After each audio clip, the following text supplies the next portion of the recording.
This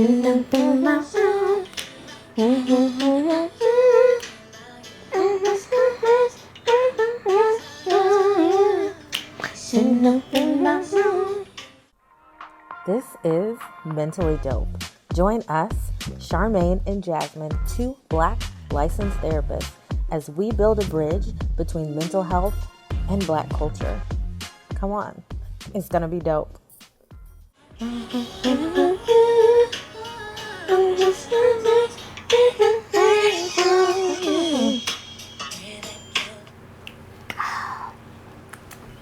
Hey guys, welcome. You ready? Welcome back. Welcome back to Mentally Dope. Everything at the intersection of mental health and Black culture. This is part 3 of Waiting to Exhale. We know you love it. We know you've seen this movie. And if you haven't, please go see the movie. What are you doing? Yeah. It's worth your time. Okay? And I'm saying that. It's worth your time. So we are on our third friend, and we're talking about Gloria, who was played by the gorgeous Loretta Devine. I just wonder how many credits she has to her name. She's been in so many things. She is the Black mama. Yeah, literally. Like, I think that they talk about her and Jennifer Lewis being like the Black mothers of Hollywood, but like it's like literally you guys are like the Black mothers of Hollywood. Mm-hmm. And Lynn Whitfield. I'll say that. Yeah. She wasn't always a mama though. Yeah. That's something. Okay. Anyway, we're not going there. Okay, y'all. Gloria is a single mother. Yes. With Tariq, which is her 17-year-old son, which is Donald Faison. She is trying to navigate getting over her ex while letting her son graduate and go and be an adult and spread his wings and trying to find a good man. We're just trying to do all 3 of those things at the same time. I think that the hard thing about this, it was that not even sure if it starts off with her trying to find a good man. It starts off with her just trying to, like, get her ex back. That's just it. We see that you see like this like negative dynamic, like almost like a little negative dynamic between her and her son. There's like the combative fight between them of like expectations for him and like what she wants for him feeling like that he's struggling to meet those expectations. He's telling her that he's having problems in school and things of that nature, and she's being more dismissive, just saying that he's lazy, he's not doing stuff, he's not trying. He seems like he feels unheard, like she's not understanding what it is that he's trying to say to her. And then she, in the midst of them arguing, she wants him real close too. Like there's in no the midst of them having this conversation, she says, "Well, your dad's coming to visit," and he's like, "And what that mean to me? What they got to do with me?" Essentially, is what he says. And then he says, he drops the bomb, like he cuts back just a little bit, and he says, "The man shows up once every 2 years, and I'm supposed to get excited. You get excited," which hit Gloria a little in her chest. Something about when somebody close to you calls you out like that. And she was like, what the delivery wasn't great, I'll say that. What does that mean? What does that mean? And he was like, "Mom, where did he sleep last time he was here?" And she says, "That was none of your business." As if your 17-year-old son is not going to realize. He wouldn't peep that his dad is in town, but he didn't leave the house? Yeah. And he's not sleeping on the couch? And not also to realize the inconsistency. Like he said, this man shows up every 2 years. This is not a stable man in your life. This is the man who shows up sporadically for you and me. And when he shows up, you get excited. You want to clean up. You want to cook for him. And then he don't leave at night. How do you, as the son, how do you want me to take that? And you can't tell me it's not my business, because it is. Which is also another thing about this. We're talking about co-parenting. We're talking about parenting. And we talk about something that we see a lot where, I may step on some toes, parents put children in adult situations and then tell them to stay in a child's place. What do we call that? I mean, parentification. And we talk a lot about that in the soul food episode. And I think it's especially a very Black thing to do too. There's definitely a thing that happens sometimes in the Black community of like single moms and being like, oh, you're the man of the house now, or you're even my man of the house now. I'm not even and sure that changes things. I'm not even sure if it's just for guys, but we see this even like for like young girls. How I need you to be responsible. I need you to take care of your siblings. I need you to like keep this house clean. And then as soon as you say anything out of what I feel like is the line of what you should not say, don't call me out. Don't question anything that I'm doing, because stay in the child's place.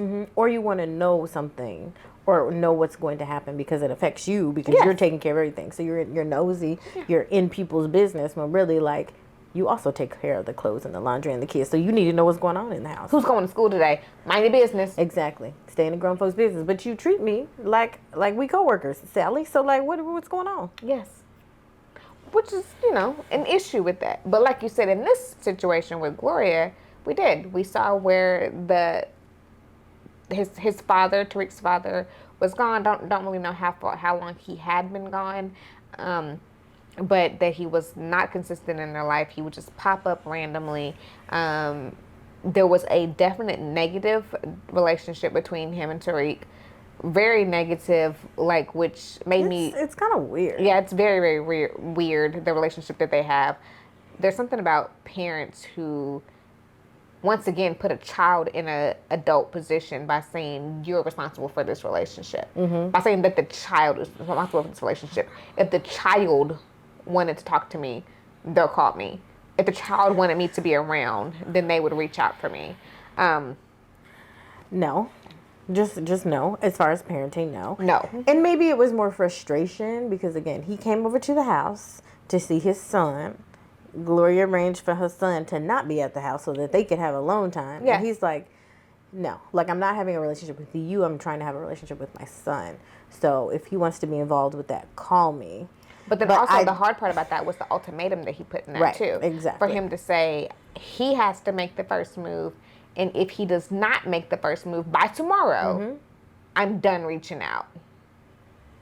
Which, again, if you want to be in your kid's life, you're going to be in your kid's life, right? Like, you can draw boundaries with somebody and just be like, hey, this is not happening, but that's not going to prevent me from showing up and being in my kid's life. Yeah. But if you already show up every 2 years and you are already across town and you're saying, hey, if you really want to do this, just hit me up, you're not really that invested. No. That's okay. Just say that. And honestly, he knows that. Yeah. Why do you think he's not here? If he cared about you being here, why he would move mountains to be there when you're there, right? If kids want to see their parents, they're going to show up. Yeah. If parents want to see their kids, they're going to show up. And that's what I said, but that relationship also has to be fostered, and it has to be fostered at first by the parent, because you are the parent. Exactly. And relationships don't just happen because you are the parent. 100%. That is it. That like, title does not create entitlement. Like, you are a parent, that does not mean that we have a relationship. Correct. So that right there in itself can be a word. Just because you're my mother, my father, whatever, that does not mean that I respect you. That does not mean that I like you. That does not mean that I want to be around you. That does not mean that you know me, because you don't even know me. But you can still There's like no foundation there. Yeah. 100%. I don't know you from homeboy across the street, or I know homeboy across the street more than I know you because I see him every day, and I see you. Homeboy across the street knows me better than you know me. Exactly, because again, every 2 years is a relationship does not make. Yeah, and also, but like you said too, there is also another factor in this. You have a mother who is probably interceding in this relationship because she wanted her needs met. We're not gonna focus on Tariq and you being around him. I need you around me. We even see Gloria prays to the Lord in this scene when she says, he had mercy on me by staying with me last time. Please let him be merciful again when he comes down here again. Have a moment of silence for people who pray for sex like this. That, and also, you holding that man hostage. Like, you praying for a hostage. You knew that your son wasn't there. You set the house up, had your candles on and everything, tried to like smell all good, hoping that he would stay. And then we have sexy and yes, like, we have one of the most ultimate rejections that just in the middle. And when he tells you, I don't want to be around you, because I'm gay.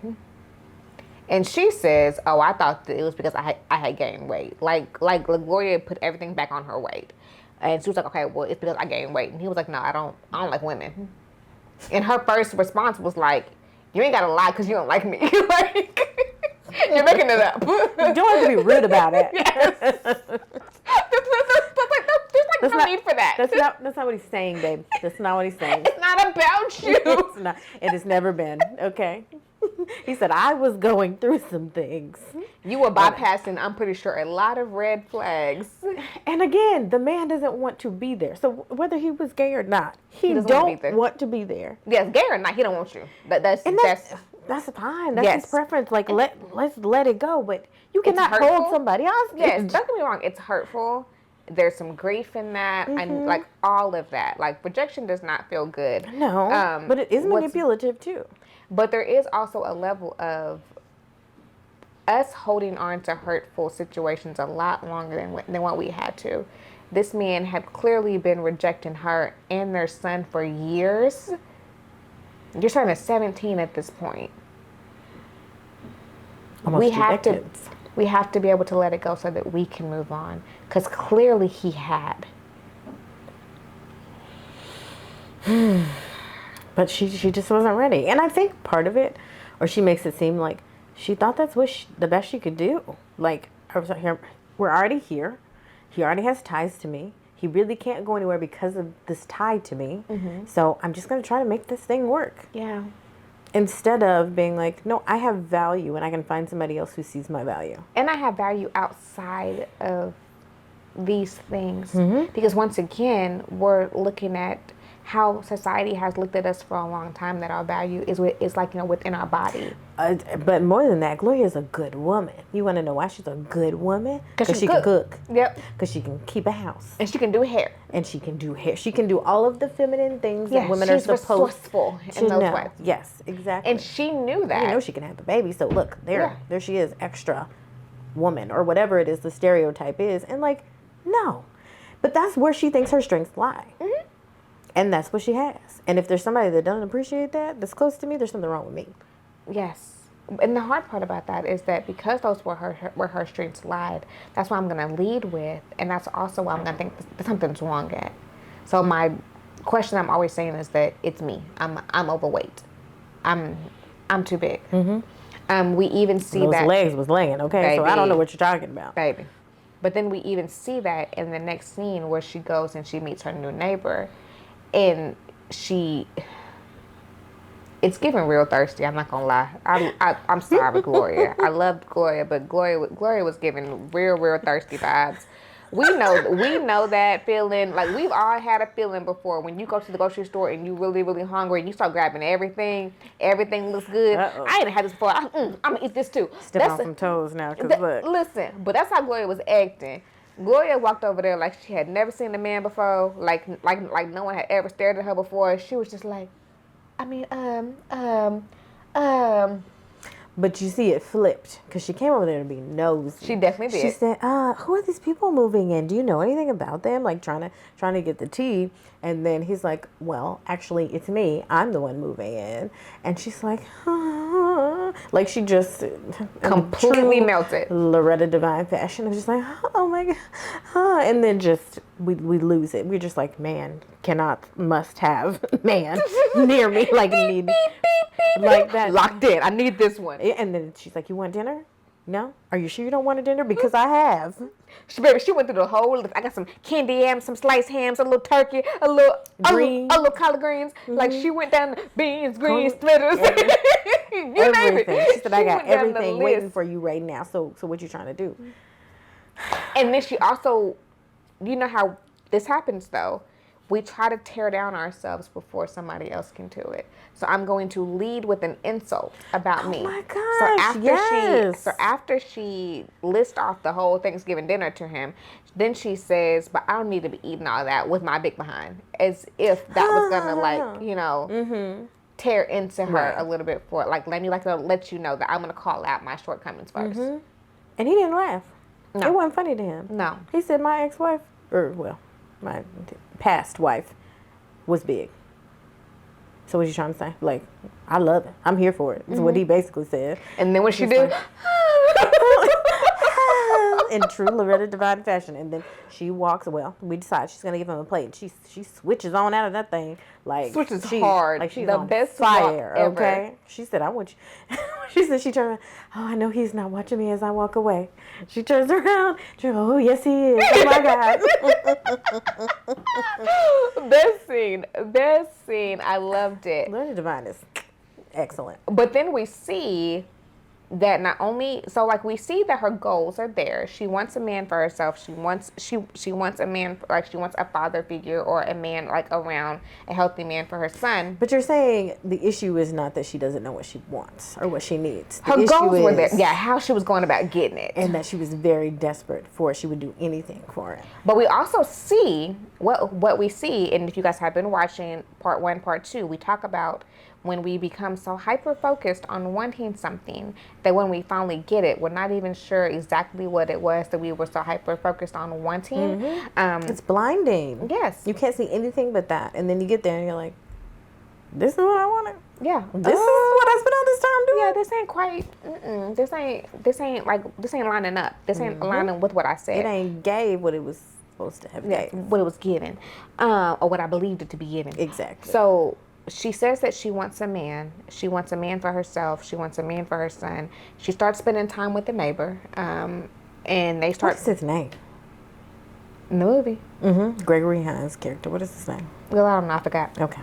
I want to keep calling him Greg, but that ain't his name. But yeah. We can call him Gregory. That was whatever real name. But she starts spending time with him. He also starts spending time with Tariq. Him and Tariq, the son, are spending a lot of time together. And then when it comes time for Tariq to say that he wants to go off and actually like explore, what was he going? Paris or Italy? South America. Rome? South America somewhere. Somewhere. He was going somewhere.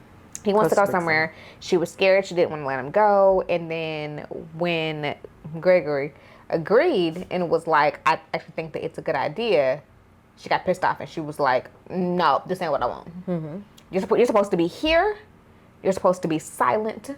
Or if not silent, agree with me and agree with me only. This ain't what it's supposed to look like. You're supposed I want to be a my strong man. You're supposed to back me up. But not a strong man with an opinion. But you got to be quiet, though. Yes. So, no, like you got the thing that you wanted. You wanted a good influence on your son. No. He's speaking rationality. He is being rational. He's saying this is a good experience. Let him go. Also, if it's 17 and he ain't figured it out yet, maybe he ain't going to figure it out or he's going to have to do it on his own. But he also called her out on the relationship that she had with her son and her letting that go. And we don't like that. What you're not about to do is hold me accountable. That's not what we're finna do. But I thought you wanted a strong man. No. No, not really. You just wanted a man. No, but that's... Yeah. No, you got what you wanted, but we got to examine what you have to do to keep it. Or what a strong man looks like. That strong man is going to have opinions. That strong man may actually have the ability to lead your household. But even more than that, like, relationships require authenticity. They require compromise, push and pull. And you have to discuss it. You can't just say my way or the highway. But that kind of leads to another point is that I think women like Gloria have had to be very strong and independent. And this is a hard muscle to grow when you have to like start like listening to other people's opinions, considering other people, and not just be like, no, I'm running things. This is what it is. Like, it's almost like when you have to, then it becomes like a thing that you have a hard time letting anybody else do. Even if you don't like it, even if you resent it. As you can tell, like with her and Bernie, when Bernie's like, I'm not like you. I need a man. But like, we know Gloria wants a man. We know that. Nobody else knows that because Gloria masked this for anybody else. You ever seen people who are like, they can be strong until like the thing that they want comes around. You didn't see this with Gloria anywhere else until a single man walked around. Then she was like, but no, you have to call me out like that. Okay, it's my life. But like, she was able to mask it everywhere else. Like, I'm good. I can be there for all of y'all, never discussing my stuff. I can talk about like everything else. Like, I got it. But just don't put me in a position where I gotta be vulnerable about my stuff. That's not how it works, though. Is it? Hey, like, you can't get pieces of me. You get all of me. And that means, like, we authentic over here. But we saw that with the friendship. That when that's how the other friends viewed Gloria, because that's how she wanted to be viewed. Mm-hmm. It's also not what she needed. Which is also She the hard needed part, because just when they were having this conversation and Bernie was admitting what she like her shortcomings and how she was struggling with her own situation, like Gloria was still like, I'm not opening up. Best of luck. So much. Oh, Gloria. So, eventually, I think she did end up letting the baby bird fly a little bit. Apologizing. It took some time. She had to come to her senses, and I also think she had to have some consequences, right? Part of the consequences is like, okay, we're going to take a break, right? Like, the way that you handled that wasn't very good. We're going to take a break over here romantically for a minute. Well, she also said she iced him out, I would say. But I think, like, her just sitting with herself was enough to be like, I got what I wanted. I just didn't like how it was presented. Yeah. And so I need to change something. There's that. And then with Tariq, she lets him go. But I think that we also saw, like, the hard part of that was, you hit it earlier when you said that she had made him the man in her life. Not for romantic reasons, no, but she put him in a position where he was now the man in her life. You're taking care of everything. I need you to not only be my son, but I also need you to also like him be my husband and like being my partner in all this. So if you leave me, what do I do? It's almost like being like broke up with twice. I'm now going through a divorce, but from my child, because who's gonna be my other person in this house? Because her sense of self is staked on that too, of just like being the mom. Yeah. And you needing me. Yeah. Right. 'Cause I think that was a big thing. You need me. You can't just walk away from me. And now, this ain't a 2-year-old anymore. Like, you can walk away. And in fact, it's time for you to go and spread your wings. And I just can't handle that. Yeah, 100%. But also, I think people don't realize that part, like, kind of being ripped away from the thing that you think makes you, gives you room and freedom to cultivate other parts of yourself. Because Gloria could only be a hairstylist and a mom and a homemaker. Like, that was it. That's all she allowed herself to be. But, like, once you shed some of those roles, you get to then be whoever you want to be. Yeah. All of you. Totally. Not just, like, a little fraction. And figure out what it is. And it's freeing. Like, when you get there, it's freeing. Yes. I think it's hard at the beginning. No, 100%. It's like growing pains. And then you get there and you're like, okay, I kind of like this. That also is like some of the beauty of, or some of the hardships, but that also term beauty of learning to co-parent, because we got to figure out what these dynamics look like, especially when it's left to just a parent and a child, because our system looks different. And we got to figure out how our system can look healthy, and what that looks like when life continues to change, because it will. This person can't be yours forever. I mean, they're not ever, like, really ever are, but they definitely can't be forever. Yeah, I agree. So, yeah, so we see that with Gloria. It was hilarious. Love me some Gloria. Do we have questions? Yes, I have questions that need answers. Have questions? I definitely have questions that need answers. As always, y'all, it's time for questions that need answers throughout the movie, and focusing on Gloria. I first want to know, did she have this whole Thanksgiving, like, dinner at the house? Like, was this in the freezer waiting to be unthawed? Like, did you, like how, like, where was it? I got questions, because if I told somebody right now I got a turkey, some slices of ham, some candy yams, some collard greens all at the house, like, where is it? Like, that could just be a Tuesday night for her. How do you know? I know it ain't, because she's a single mom who is literally a business owner, but I'm just saying. I say, if it is, okay, baby, I don't know. But, yeah, I don't know. Maybe. First of all, everybody in this movie was fine, so let's start there. But Loretta Devine was extra fine, okay? With the legs, they just kept going. For days. And going. And you know they was Vaseline up. You can tell. Yeah. I just love it. When they sang Happy Birthday. Did you catch that when they were all singing "Happy Birthday" to Gloria, and then like Whitney had to throw in the actual Whitney vocals, like you heard like the vocals underneath, and I was just like, I think I love Whitney voice. I love her voice, but I was just like okay. Question that the answers also for this birthday party. When they said to blow out the candle, y'all gotta watch this. I don't know if you're gonna put a clip, but when they said to blow out the candle, Gloria spit all over this cake, like just all over the cake, just nasty, just nasty. You know, I'm not thankful for a lot of things, but sometimes I'm thankful for COVID because I think it's changed the way that we interact with the world. Because these days I would have been like, "This is your cupcake, and I'm gonna get mine over here." Yes, and I wish you would blow on my cake. I wish you would blow on my cake now. No. My question is, what is the shock and the audacity to think that you are sneaking around with your ex and nobody is supposed to know this? Why though? Like, you're not even trying to hide it. But I think that there was a level of shame. She knew that there was a level of shame in what she was doing. So it's like, I'm gonna act like it's, my sneaky leak, and everybody gonna know. But we know. Okay. We know. So, okay, and maybe this is also too like the way my brain works. When they had her birthday sleepover, and they all four fell asleep on the couch, which to me was so cute. The candles were still burning. The house was full of candles. All the candles were still burning. Her son comes in the next morning. Candles are still burning. He don't do nothing about it. He puts a blanket over his mama, kisses her forehead, and walks out. While these candles still burning. Is the house gonna burn down? We don't know.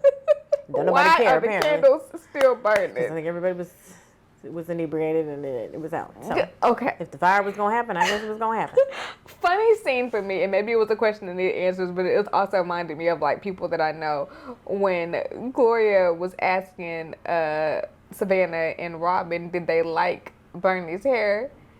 And then like Robin was like. Robin was like, I don't like it. And she was like, me either. Me either, girl. His man was like, it's cute. I like it. Gloria, whose side are you on, girl? That club scene was so funny, but I don't watch it like that. Oh, no, she said, yeah, it's all right. So you just said it was ugly. I don't like it. Me either. Damn, Loretta Devine, so man. yes, I loved it. Y'all. You got a question for the people. What should they tell us in the comments? Tell us about if this was ever your situation. Like, how do you maintain your relationship with your parent? Have you ever had to go through with parents who were co-parenting and feeling like that you're kind of sort of caught in the middle? Or parents who actually made you feel like that you had to be the one leading leading a relationship, because that's deep too. Okay, let us know. We want to know. As always, we're gonna be sitting up in our room. Can I stay mentally dope? Stay mentally dope, y'all. All right. Out.